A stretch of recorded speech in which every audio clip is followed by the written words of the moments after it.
आज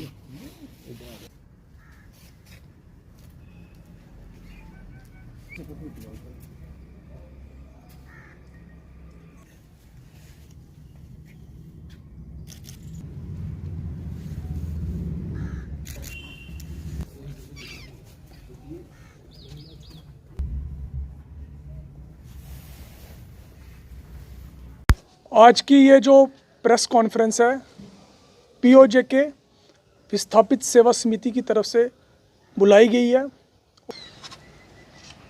पीओजे के विस्थापित सेवा समिति पिछले काफ़ी समय से जो विस्थापित समाज है 1947 में जब ये विभाजन हुआ, ये तारीख में सबसे काला दिन माना गया जब 10 लाख लोग उस समय के राजनीतिक डिसीजन के कारण बेघर हुए और जम्मू कश्मीर अथवा देश के अलग अलग हिस्सों में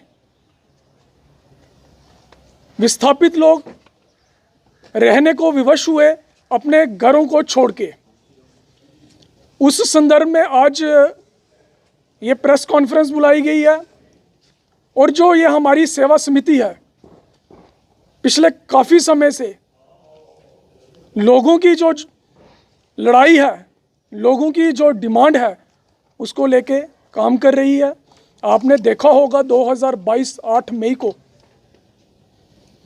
बहुत ही बड़ा कार्यक्रम जम्मू में किया गया और उस कार्यक्रम का हमारा ये संकल्प था कि जो हमारी वो भूमि है जहाँ से हमारी संस्कृति,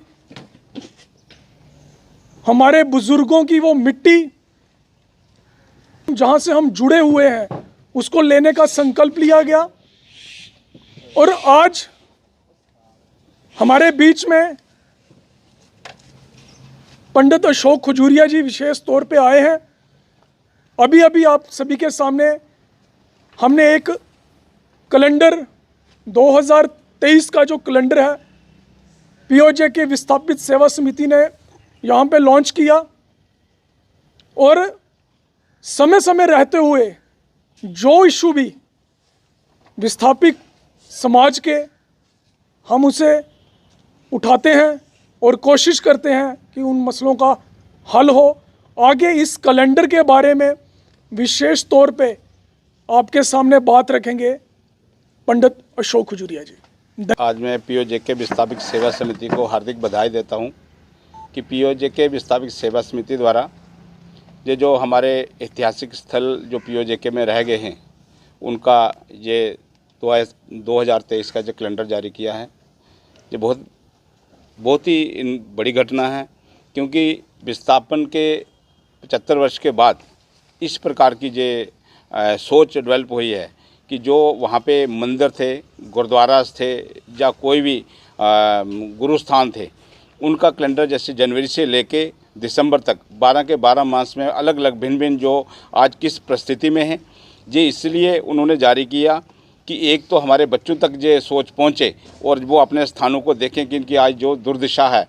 ये सबसे बड़ा एक घटना इस प्रकार की हुई कि हमारा देश जब आज़ाद हुआ उसके बाद तुरंत ये क्षेत्र जो कि महाराजा ने 26 अक्टूबर को विलय किया था, उसमें पूरे का पूरा जम्मू कश्मीर हिंदुस्तान के साथ विलय किया था, परंतु नेहरू और शेख अब्दुल्ला की एक छोटी सी गलती के कारण ये क्षेत्र आज भी पाकिस्तान के नाजायज़ कब्जे में है। और हम ये कैलेंडर के माध्यम से अपनी जो जनरेशन है उसको ये बताना चाहते हैं कि ये हमारा जो स्थान है वहाँ पे छूट गया है, ये भारत का अभिन्न अंग है, इसको वापस लेना है। यही नहीं, केवल हमारा 22 अक्टूबर 1994 का रेजोल्यूशन है जिसने हमने यूनानी मसले ये रेजोल्यूशन लिया हुआ है कि जो क्षेत्र वहाँ पे बचा हुआ है वो हमारा क्षेत्र है, हमें उसको वापस लेना है।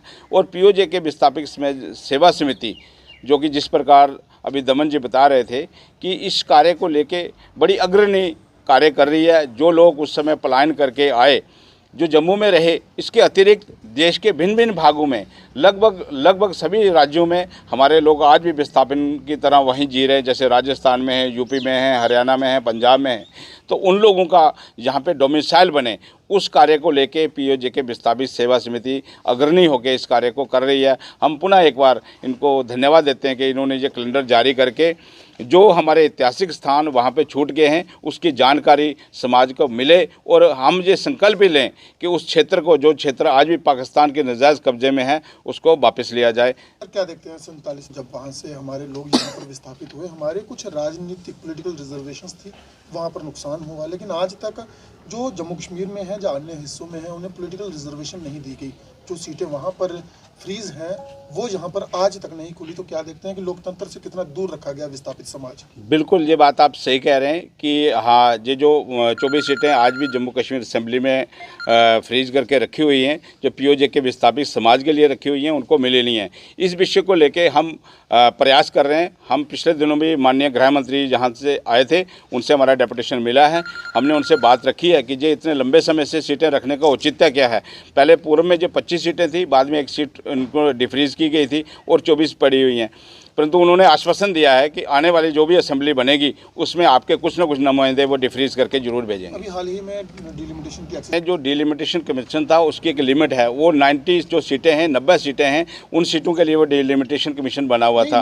उसके उनसे बाहर की ऐसा है कि पीओजेके के लिए ऑलरेडी, पीओजेके डिस्प्लेस पर्सन के लिए ऑलरेडी 24 सीटें वहाँ पे पड़ी हुई हैं, रिजर्व पड़ी हुई हैं। उनको डिफ्रीज करने की बात हुई थी, तो उन्होंने उसके लिए कंसिडरेशन के लिए जो उन्होंने रिकमेंडेशन दी है, उसमें इसको कश्मीरी माइग्रेंट्स के लिए भी रिकमेंड किया और इनके लिए भी कंस्टिट्यूशन करने के लिए उन्होंने कहा गया। सर, पहाड़ी स्पीकिंग पीपल 4% कोटा आपने भी जाना होगा। तो सही है, आपका प्रश्न बिल्कुल उचित प्रश्न है। हम इसके लिए संघर्ष कर रहे हैं। अगर पीओजेके वहाँ के लोगों को मिल रहा है तो इनको भी मिलना चाहिए, इनका हक है।